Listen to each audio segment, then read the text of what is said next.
Hello, and welcome to this quick take video introducing the Xilinx UltraFAST Embedded Design Methodology Checklist.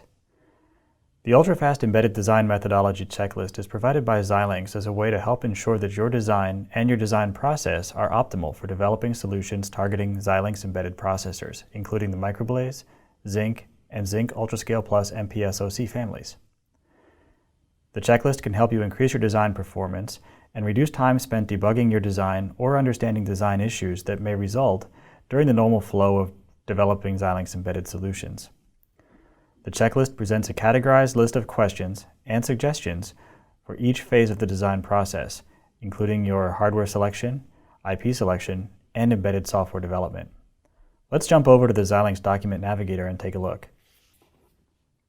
In the Xilinx Documentation Navigator, notice that we have two tabs, the Catalog view and the Design Hub view.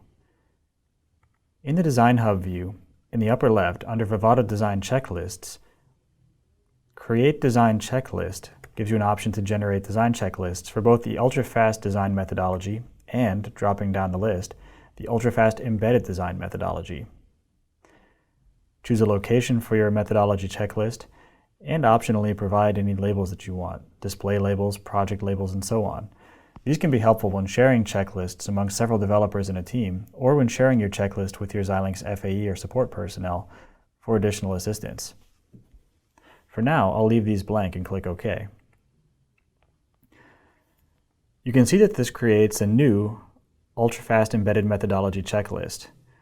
The checklist is divided into several sections.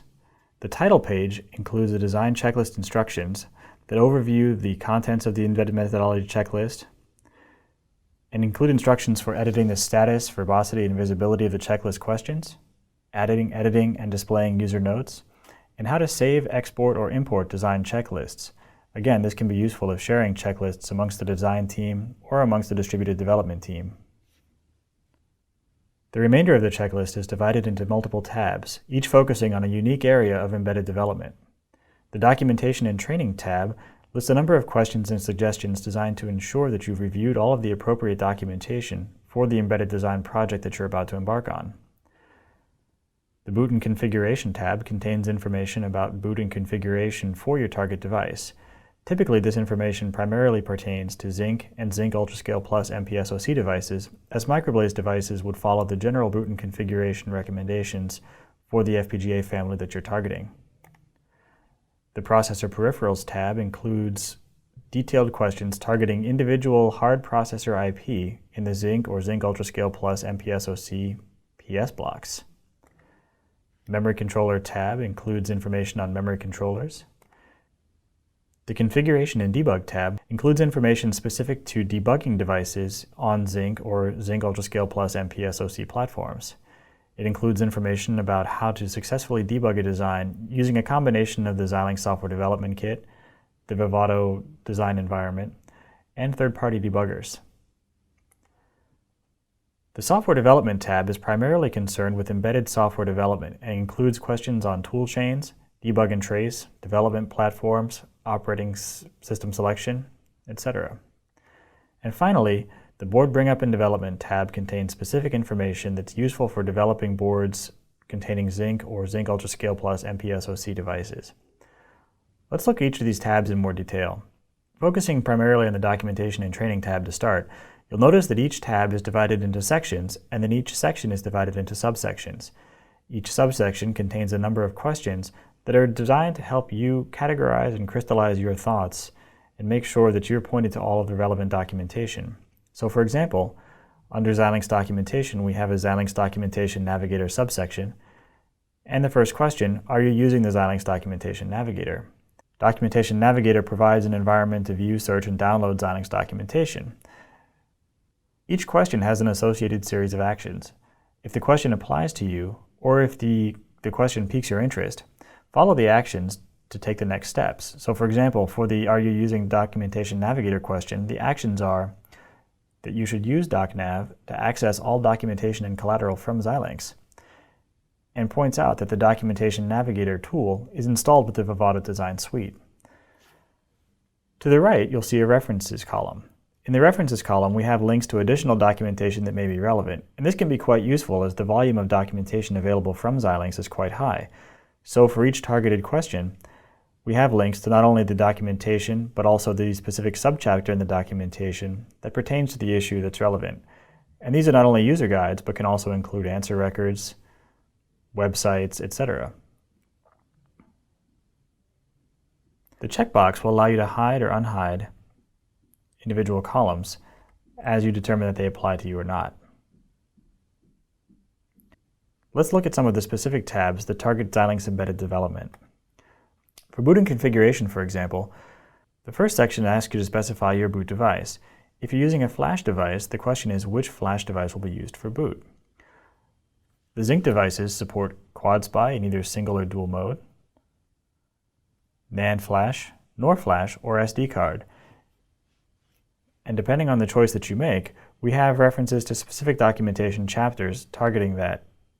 So for example, we have the boot and configuration section in the Zynq 7000 TRM. We have specific links to quad SPI boot, NAND boot, NOR boot, or SD card boot instead. If we follow the link to SD card boot, that will open up the Xilinx Technical Reference Manual for the Zynq 7000 family, opened to the specific section that pertains to booting from an SD card. Xilinx highly recommends that you review this documentation before continuing on with your embedded design to ensure that you're fully aware of the process, flow, and methodology for using this boot mode in your designs. Similarly, for all other aspects of boot and configuration, we have similar questions and similar links to documentation.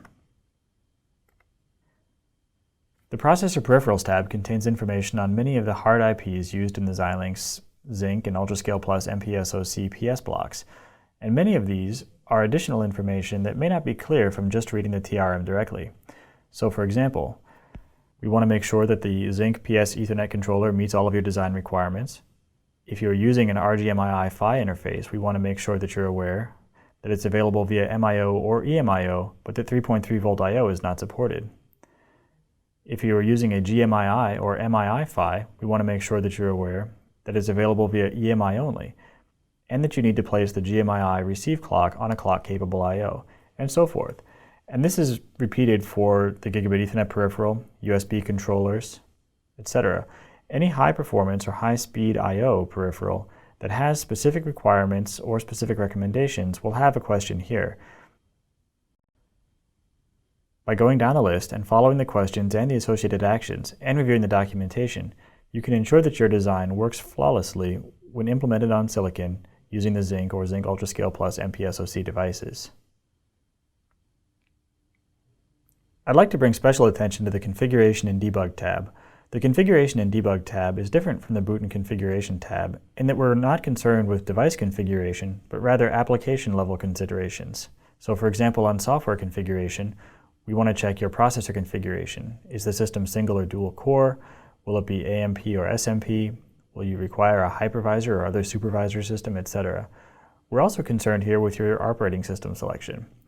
If you're using an operating system for Core 0 or Core 1 in AMP mode, if you are using Linux, are you using Pedal Linux, and so on.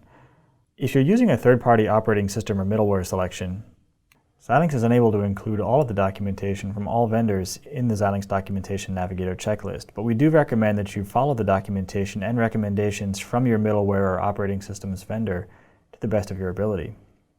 If you're using an operating system supplied by Xilinx, for example the Xilinx Pedal Linux tools, the checklist does include links to the Pedal Linux tools documentation. And finally, a note on performance. Many embedded designs require specific performance metrics, and Xilinx has done quite a lot of performance monitoring enablement with the Xilinx Software Development Kit. Many of the questions under the Performance section will direct you to the Xilinx Software Development Kit user guide under the System Performance Analysis chapter.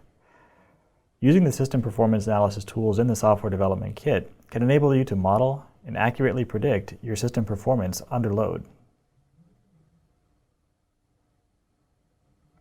And finally, I'd like to direct your attention to the Board Bring Up and Development tab. The Board Bring Up and Development tab contains a series of questions that are primarily concerned with, as the name suggests, board bring up. Be sure to review these questions before the board bring-up phase so that you can preemptively work around potential issues that may arise during board development. For example, your design must meet PS-PORB reset requirements for the Zinc 7000 devices. We recommend that you have JTAG connectivity, and we recommend that you have test codes available for all of your external interfaces. For additional information on the Xilinx Embedded Methodology Checklist, the Xilinx Documentation Navigator, or the UltraFAST Design Methodology Checklists that are available in Documentation Navigator, we refer you to the previous video introducing the Xilinx UltraFAST Design Methodology Checklist. This includes some additional information on sharing the checklist, using the checklist to engage with your FAEs, and suggested workflows when engaging with the Xilinx Embedded Methodology Checklist. Thank you for taking the time to listen to this introduction. We hope that you follow Xilinx on Facebook, Twitter, YouTube, LinkedIn, and Google+, and we also hope that you use the Embedded UltraFAST Methodology Design Checklist on your current or future embedded designs targeting Zinc, Zinc UltraScale Plus MPSoC, and Microblaze. Thank you for listening and have a great day.